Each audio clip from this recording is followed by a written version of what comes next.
hello, sterile processing universe and all the clean freaks of the world. I'm Lindsay Brown with Beyond Clean, and I am super excited that you're tuning in for this expert series Lunch and Learn. We're doing something a little bit different this year. Normally, our expert series is a full-day conference, but we were like, let's spread the love over an entire week. So we're going to be releasing these episodes multiple times throughout the week to give you short snippets of education to fuel your day. And this conversation in particular is one that I'm super excited about because it's all about flexible endoscopes, and it's taking place with my favorite educator in the industry. So I'm really, really excited to get into it. If you don't know who Mike Matthews is, you're in for such a treat. He is our flexible endoscope reprocessing expert. Mike is currently serving as the Director of Customer Training and Education for Agiliti. And Mike, welcome to this Lunch and Learn. I'm so excited to have you. That's my pleasure. You're too kind as always. And so I'm excited to have a virtual sit down, talk about a topic that there's never any shortage of good stuff to talk about. Absolutely. Absolutely. I think the best way to get us started is let's start by having you explain some of the key problem areas or failures that you most commonly see with flexible endoscope reprocessing in the industry. Yeah, I mean, the thing is, it's that when it comes to just the wide dearth of things that can go wrong with flexible endoscopes, I mean, it really is never ending. I know this presentation is only supposed to be 30 minutes. This could easily be its own conference. This has been its own conference in situations, you know. So the thing is, with so many possibilities, the thing you have to remember is that each individual hospital, each individual process in those hospitals are different. And so that's why shotgun education, particularly for flexible scopes, tends to not be the most effective way of seeking out, definable, measurable success when it comes to preventing damage and having better processes for flexible endoscopes. And that's why we took the approach with the expert series to kind of go through each stage of the process and talk about what could go wrong at each one of those stages, because what's going wrong in your facility is not going to be the same as what's going wrong in the facility across the street. And so if you're going to come up with solutions, they need to be tailored to your specific challenges. And that's why we kind of release things the way that we did. And that's why we also developed our damage prevention audit forms that follow the process. Because if you are going to see those meaningful changes, it's got to be tailored to your process. Yeah, that reference that you just made to the damage prevention audit checklist, I think that's probably been the most popular downloadable resource at our events related to flexible endoscope reprocessing. And it's just such and hopefully we'll get a chance for you to, and actually we're going to make time for you to talk through what that looks like, because I think it's a really important tool, because you're right. It is facility specific, it's department and process specific, and what works at one place won't work at another, and what's one place is having challenges surrounding may be different from the facility down the road. What I'd love to do, so on our website, we have your expert series posts as downloadable resources, and each one is just so specific to a specific pain point. And I love that about your expert series, because it gives concrete ideas about how you can potentially solve some of those challenges. What I'd love to do is let's start by talking about pre-cleaning. One of the posts that you put up in your expert series is that a recent survey found that 70% of technicians feel pressured to speed up. And this was mostly related to manual cleaning process. But as we all know, pre-cleaning plays a really critical role in manual cleaning success. And so let's talk about pre-cleaning. What critical role does that play, and why is it often so inadequate? Yeah, it is. It's probably one of the bigger pain points related to reprocessing. And again, there's a lot of things that could go wrong with that.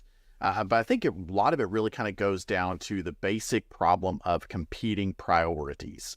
That if you think about things from the OR's perspective or the GI endoscopy area's perspective, as soon as that case is completed, they have a lot of things that all of a sudden sort of kind of get dumped on them. They've got to break down the room. They've got to prep the patient for transport. And then with all of those things, and by the way, they're being measured on room turnaround time, because that's one of those key performance indicators that administrators are watching like a hawk, because they know if that is non-productive, non-revenue generating time. And so they want to get that number down as fast as they can so that they can put in more procedures and make more revenue, which again, all makes sense from their perspective. But what gets lost in all of that are these very specific steps that have to be gone through in order to prepare a scope for transportation and then into the manual cleaning phase. And what gets forgotten in that piece is that, bacteria, bioburden, the mucus, the biofilms, whatever, all those things, they are not taking a break. They are active the second they get a chance to do anything. And that whole time that the scope may be set off to the side, it may just be sitting there, bacteria are growing, bacteria are multiplying, the mucus that gets left behind, the fecal matter in some cases, those are all starting to dry and starting to harden, which creates sort of like this protective shell that just sets over whatever is underneath them. And usually that is bacteria. And that's going to make everything that happens after that significantly more difficult, and maybe even in some cases impossible to perform, depending upon how long those bacteria and biofilms and fluids get a chance to get a head start. Yeah, I don't remember who it was, but a few years ago, someone gave the example of making the most delicious like sunny side up egg. And you cut the yolk and it runs all over your plate, and you try to sop it up as much as you can as you're eating it, but then you put it on the counter and it still has yolk residue on it. And if you don't rinse that off right away, that yolk is nearly impossible to get off without actually like taking something to scrape it off. Would you say that that's something similar to what blood and fecal matter and things like that do once they harden? Absolutely. I mean, yeah, absolutely it is. And that's a great example. I always kind of go back to, cooking oatmeal, for example. If you eat oatmeal in a bowl, you better rinse that bowl out as soon as you are done, because if you leave it to sit on the counter until you do the rest of your dishes later in the evening, you're right. Like the only way to get that oatmeal off of there is to physically scrape it off. And that is, that's a frustration. It's a pain point when you're talking about a bowl that you can see and you don't have to worry about scratching it too much. But when we're talking about cannula that you can't see directly, even with a borescope, there are some areas you still can't see into directly. And you don't have the ability to scrape those sides, because if you did, you would just damage the internal components anyway. Like there is no good backup option like there is for cleaning your dishes. For this one, it has to be done right on the front end, because you don't have anything else to bail you out on the back end. Right. That's a really, really good point. What are some specific ways that delayed pre-cleaning can actually damage scopes and impact subsequent reprocessing? I know you've kind of hinted at some, but what are some specifics? Probably the most common one we see, and really I almost think of it almost like a smoking gun, is the clogged air water nozzle. Now, the air water nozzle is incredibly tiny. There are models where you can't even get a brush down the air water nozzle. And so when mucus, when bacteria, when bioburden gets pushed up inside that air water nozzle, it just doesn't take it long to harden and then block off the air water nozzle. And that's when you'll get the angry call from your GI doctor who says, I'm trying to flush this, I'm trying to be able to view, and I can't. Like I press the water instead of this nice, nice spray that cleans off the lens. It just kind of sputters, or it's like a drip or something. Like it's not doing what I need to see. And again, like where does that happen? Well, it happens because of point of use cleaning, or the lack of it most of the time. Because once that hardens, you can't even use a brush to undo the mistake that's been made. And so when you see lots of clogged air water nozzles in your repair reports, that's a pretty good indication that your opportunity needs to start with pre-cleaning practices. Okay. You brought up a really great point, and we'll probably get into this later, but those reports that you're referencing, the repair reports, let's just take a minute and talk about how important visibility into that data really is. I mean, we might as well get to it at the beginning. Yeah. And I tell you, having been a manager, I know what it's like when you get these repair reports and you're kind of looking at this paper and like, okay, that's cool. I'm just glad I have my scope back. And like the natural, indication, the natural thing you want to do is just toss it in the trash. You got your scope back. That's all you care about. Like, let's just move on with our day. But those repair reports are such important data points because they're telling you what's breaking in your scope. And if they're telling you what's breaking in your scope, there's a pretty good idea that you can get about at least limiting the possibilities of what the possible causes of the damage are. And if you're really paying attention to your damage reports, if you're partnering with a vendor to do things like regular business reviews where you can go through those reports and kind of look at your trends, that's going to help you out a lot to make sort of these, defining your problems. And therefore that's the first stage of process improvement. And if you aren't using a data point that's so valuable like that, what you typically end up doing is sort of this knee-jerk running around putting out fires, and honestly, that's where most SPD managers are in their careers. They just run from one fire to the next because you're just reacting to just whatever happened rather than letting the data tell the story. And if you let the data tell the story, that's when you can get a little bit more proactive and get ahead of those things and start to identify ways that you can prevent the damage from happening in the first place. Amazing. Amazing. So in terms of steps that sterile processing in the OR can take to improve pre-cleaning processes, my assumption is that paying attention to what the data is telling you and the story that that's painting for you is going to be a big part of those steps. It is. And that's a lot of why we chose the methodology that we did for the expert series, is because it follows a very well-known process improvement system called DMAIC. And that's the process that Lean Six Sigma is built off of. And you notice that the first stage is D, as in define. And that's the part that everybody wants to skip over really fast because they say, well, what do you mean? Like, I don't need to define this. We know what the problem is. We're breaking our scopes, the end. And like, no, your definition of the problem needs to really get down to the nitty gritty of what is the specific challenge that your facility is dealing with. And we need to really get very granular about that. And I always think about a quote from Albert Einstein that I learned not too long ago, where Einstein said, if I had 1 hour to save the world, I would spend 59 minutes defining the problem.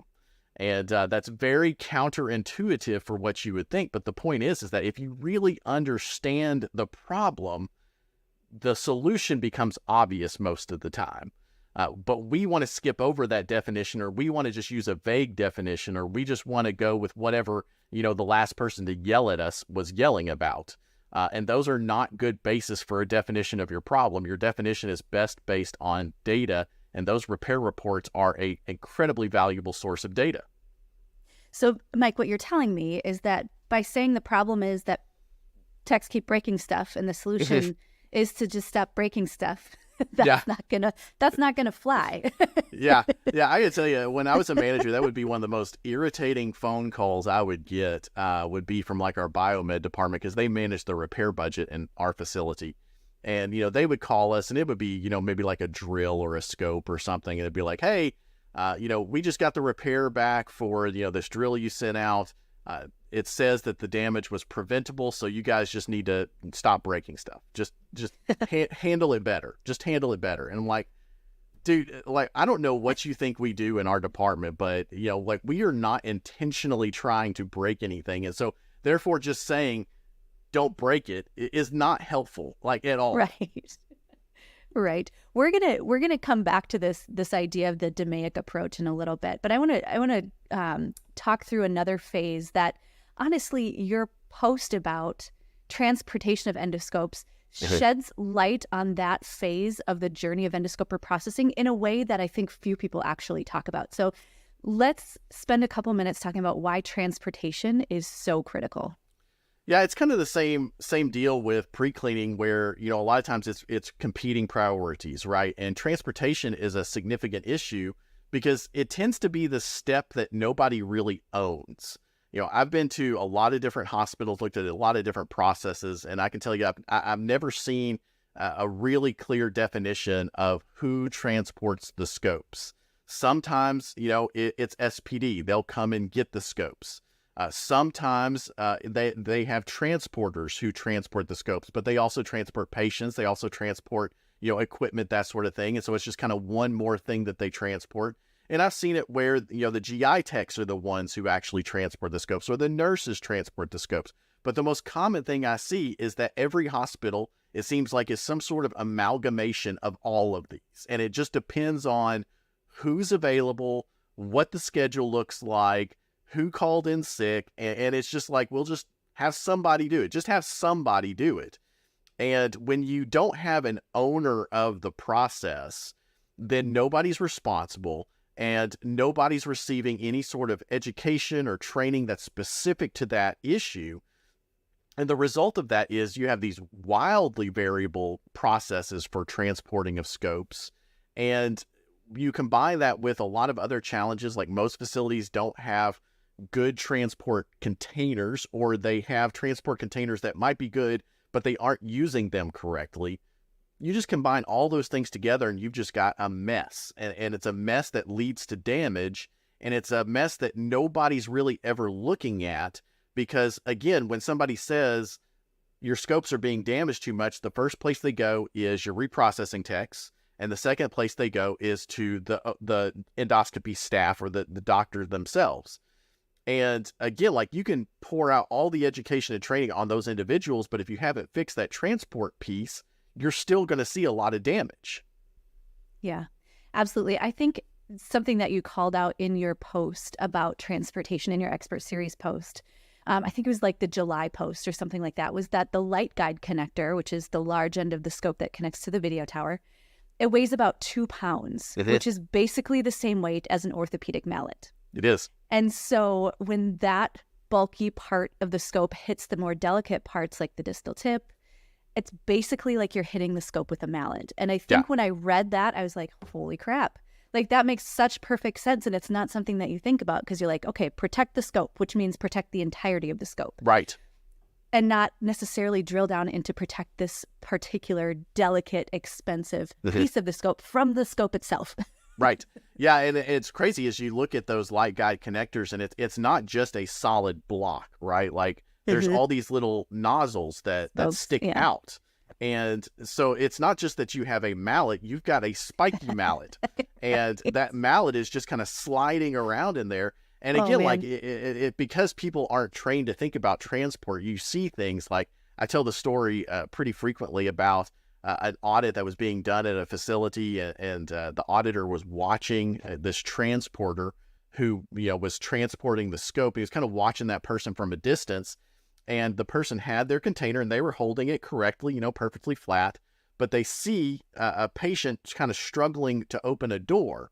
And so they want to go help the patient open the door, which again is very understandable. Like, it's a good thing that they're wanting to do, but because they weren't thinking about that scope in that container, they tuck the scope up vertically underneath their arm and then open the door with the other hand. And of course, again, like, my heart goes out to them. They're trying to do the right thing. They're trying to help the patient. But inside that transport container, that 2-pound mallet with spikes all over it just went bam, right on all the other pieces of the scope, particularly that bending rubber that's so vulnerable, so delicate to being damaged.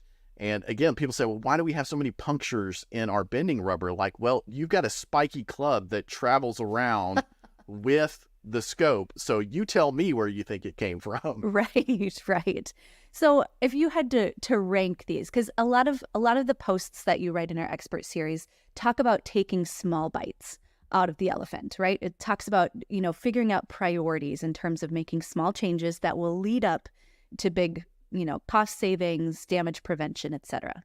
If you had to rank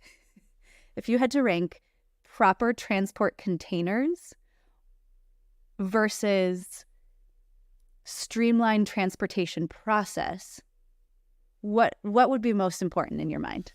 Yeah. I mean, I'd like to say process, but I know how hospitals are, and I know there's always like variables that just get thrown at you out of nowhere. And a lot of what you do in hospitals is react to unseen variables.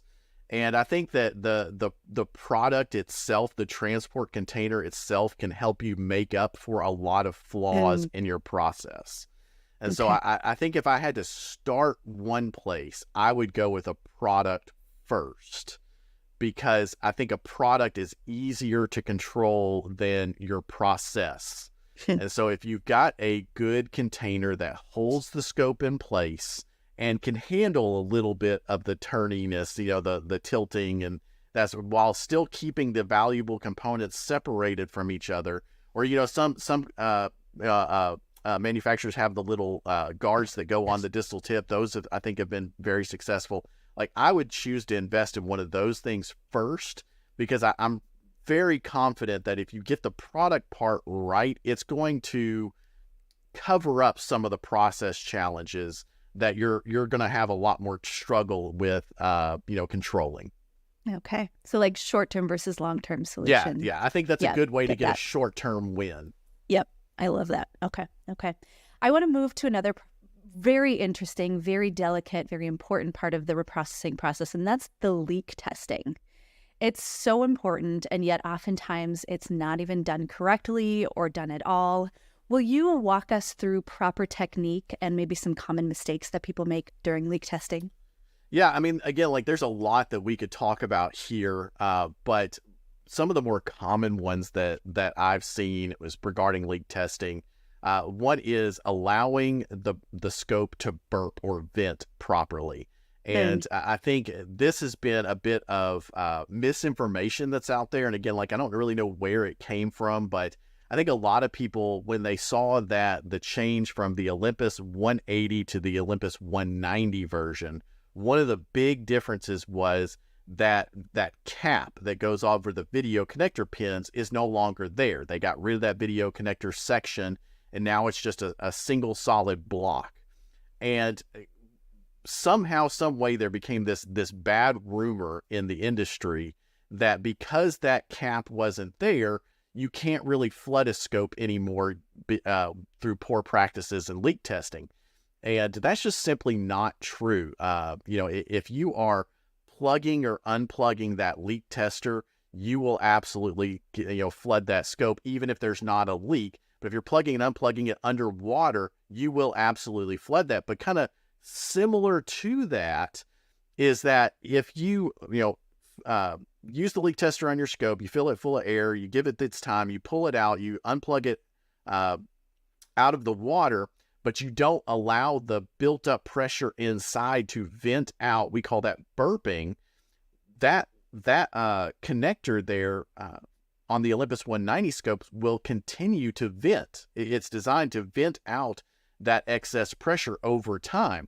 And so if you don't burp your scope and you just put it right back in the water, that little cap is going to start to open up a little bit, just a little bit at a time. And again, it may just be for like a millisecond, but that's all it takes for a little bit of water to start leaking in, and that is still a flooded scope. Mike, who cares if a scope gets flooded? Yeah, it's a good question, right? Like, what is the risk? And oddly, what is the risk? Yeah, we've seen actually a couple of instances where the FDA has stepped in because there were some scopes that were not being leak tested or had failed their leak test, and the facility had chosen to use them anyway. And the reason why the FDA was involved is because they were connected to outbreaks. If you flood your scope, obviously there's huge financial impact. That's what most of what our work is focused on, is the financial impact of water invasion in your very delicate, expensive electronic equipment in your flexible scope. But the part that I think sometimes gets missed is, those fluids are contaminated fluids that are now inside of that scope. And all it takes is for, a little bit of a crack, a little bit of a break, and all of a sudden that fluid now gets left behind in the next patient. And I think that's been one of the most harmful rumors that we've had in our industry, or not rumors, but misinformation in our industry, was that if the procedure is a non-sterile procedure, there's no infection risk to your patients. And that's just simply false. And we've seen that happen repeatedly with flexible endoscopes, with these outbreaks of infection.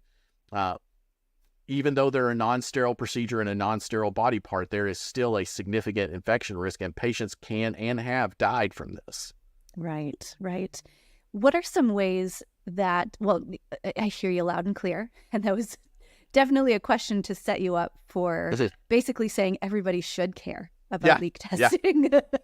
But what are some ways to make sure that staff comply with leak testing standards? What are some of those easy, quick wins that can be implemented? I mean, so some very basic things, right? Like education, like have education specific to leak test practices. And I think one of the biggest ones that gets missed and has probably the biggest opportunity is competencies. And I think competencies get, just we don't take competencies as seriously as they really ought to be taken.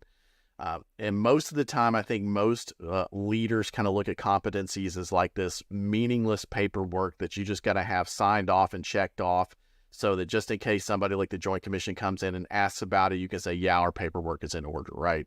But a competency really is an opportunity to dive into individual technician practices, observe them, and then correct them when you see things that are wrong. And so I would say don't sleep on competencies for sure. Take them seriously, get really in depth in them. And I know it can be a bit of a pain. I know it seems like just paperwork for paperwork's sake, but that is a tremendous learning opportunity. And when you find practices that technicians are doing that are inadequate, that's going to provide the opportunity to deliver education to those individuals at that moment and kind of raise their level of competency so that they can be, so that they can clean these scopes the proper ways and protect patients. And I think another one that gets overlooked very easily is kind of in reference to the statistic that you mentioned earlier that was done by Ofsted and Associates, that 70% of reprocessing technicians feel rushed when they're reprocessing scopes. And so if they're feeling rushed, things are going to fall by the wayside, meaning steps are going to get skipped. And if they don't understand the meaning or the purpose of burping your scope, well, then that's just a meaningless step that can get skipped when they're under pressure. And so anything we can do to alleviate that pressure or just reinforce why this matters and you can't skip this step, that's exactly where I would focus all of my efforts on. Yeah, that makes perfect sense. Mike, we've only gotten to pre-cleaning, transportation, leak testing. We haven't even touched things like sink dimensions and enzymatics and visual magnification and brushes and things like that. So clearly this is a much larger conversation. But what I'd love to do is just, given what we've been able to talk about so far, and given the fact that your company's internal research has demonstrated that over 80% of damage is preventable through better care and handling practices, I want to spend some time talking about what managers can do when they're looking to address these issues. Can you recap your advice for conducting process improvement projects and maybe dive a little bit deeper into the key stages of the DMAIC approach or the DMAIC approach that you mentioned before? Yeah. So the cool thing about the DMAIC process is that, everything is lined out for you and you can document your steps at each stage of the process. And those documentations of the work you're doing is essentially a project report. And you can use that project report to talk about what you've done and why you've done it to your administrators. So it's just a fantastic system.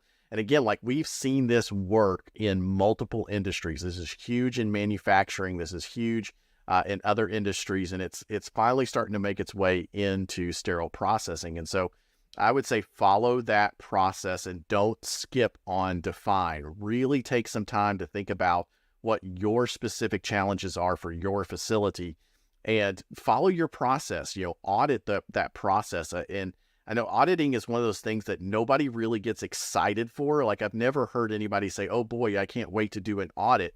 It's not the most exciting thing in the world to do, but unless you are really following your process a lot, and I don't mean just observing one time, I'm talking about doing it multiple times in multiple places, you really are not getting a full picture of what your process looks like.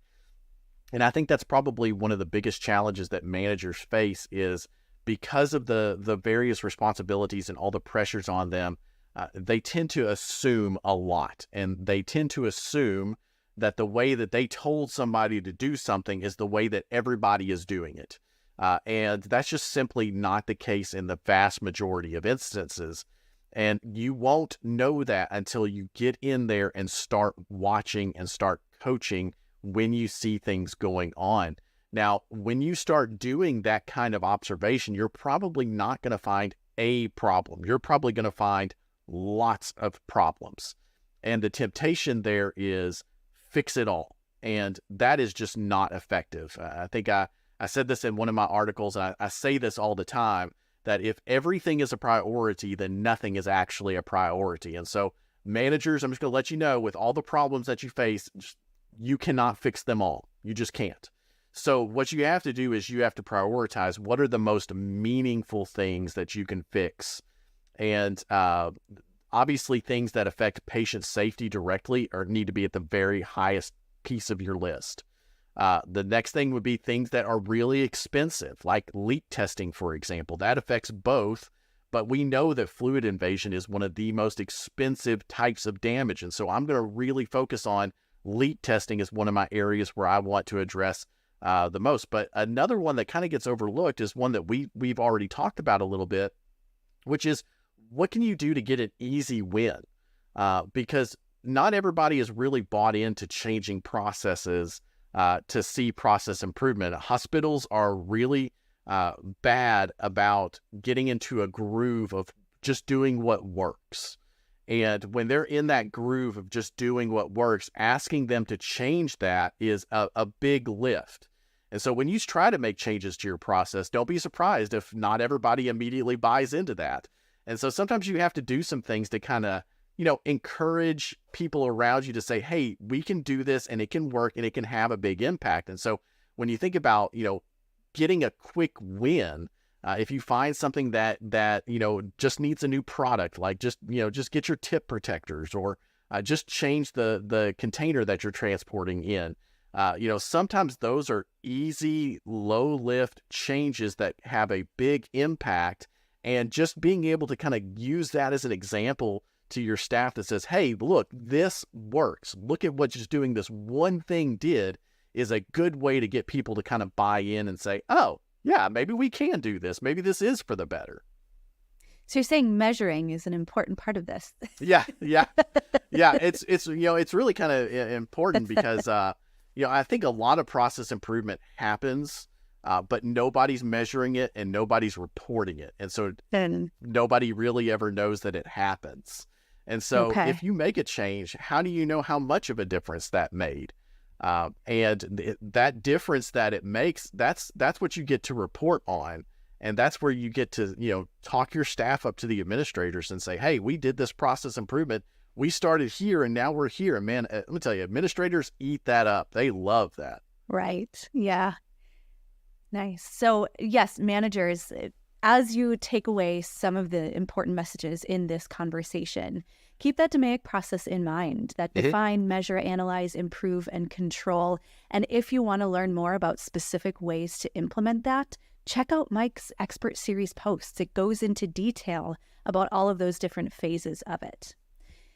Mike, I want to just thank you for shedding such insight and such light on such an important, complicated, nuanced process that is flexible endoscope reprocessing. And as we wrap this conversation up, what should sterile processing professionals take away from this discussion today? Like, what is your main point of all of this education that you do related to flexible endoscope reprocessing? Yeah, I mean, a couple of pieces of advice I would give you is one, dig in. Like you said, this is a 30-minute conversation. We've got the expert series. We've had entire conferences talking about flexible scopes. There is so much that you can learn in flexible scopes. I mean, I've been focused on flexible scopes now for years, and I can tell you without a doubt, I still am learning things constantly. Like there's always new things to learn. And so when I say dig in, I mean, like, don't ever just assume that you're done learning when it comes to flexible scopes, because the second you assume that, you got left behind. There is just so much new information that's constantly coming out, and we have to be at the forefront of that. And if we're not at the forefront of that, the people who are really paying the price are our patients. The second thing I would recommend is, be proactive. Be proactive. Don't wait for the outbreak to hit your facility. Don't wait for the biomed person to call you and say, hey, you just destroyed our entire repair budget. Be proactive, because if you can get ahead of these things, even if you don't care about the patient, even if you don't care about the money, which I don't know why you would be in healthcare if you didn't care about the patient, but let's just say hypothetically, you don't care about either of those things. It's just about you personally. what you're doing when you focus on being proactive is you're saving yourself a stressful headache day in the future. And if you just invest a little bit of effort on the front end, you're going to prevent a lot of pain on the back end. Absolutely. Where can people turn if they need more information or more guidance on improving their flexible endoscope processing? Yeah, there's a number of opportunities. Obviously, we've partnered with Beyond Clean to produce a lot of materials, and you can find a lot of our materials on Beyond Clean. We also have our Agiliti U learning platform, and we have a number of continuing education approved modules on our Agiliti U platform, and that is available to everyone. We approve anybody who asks for access to Agiliti U and access to our continuing education programs. Even if you're not our customer, you may come to us and say, hey, we don't use you for repair, but we'd like to learn more about your FlexScope program. We will approve you. Like, it's okay. Nice. We just get all that information out there to the industry as much and as often as we can. Awesome. Awesome. Yeah, it's been such a pleasure to work with your team to get more of this detailed information, this education out into the sterile processing universe. So, Mike, it has been such a pleasure. I encourage everyone who has tuned in today to check out Mike's Expert Series posts. They are absolute gold. Print them out, put them on the bulletin boards in your staff break rooms. Direct your staff to those. We also record them and put them out on our podcast feed. So lots of ways to access this great information. Mike, I appreciate you. I learned from you today, as I'm sure everyone else did. And I appreciate you being part of our Expert Series. Excellent. My pleasure. It's great to talk to you as always. Awesome. Thanks everyone for tuning in. And as we like to say, keep fighting dirty. We'll talk to you soon.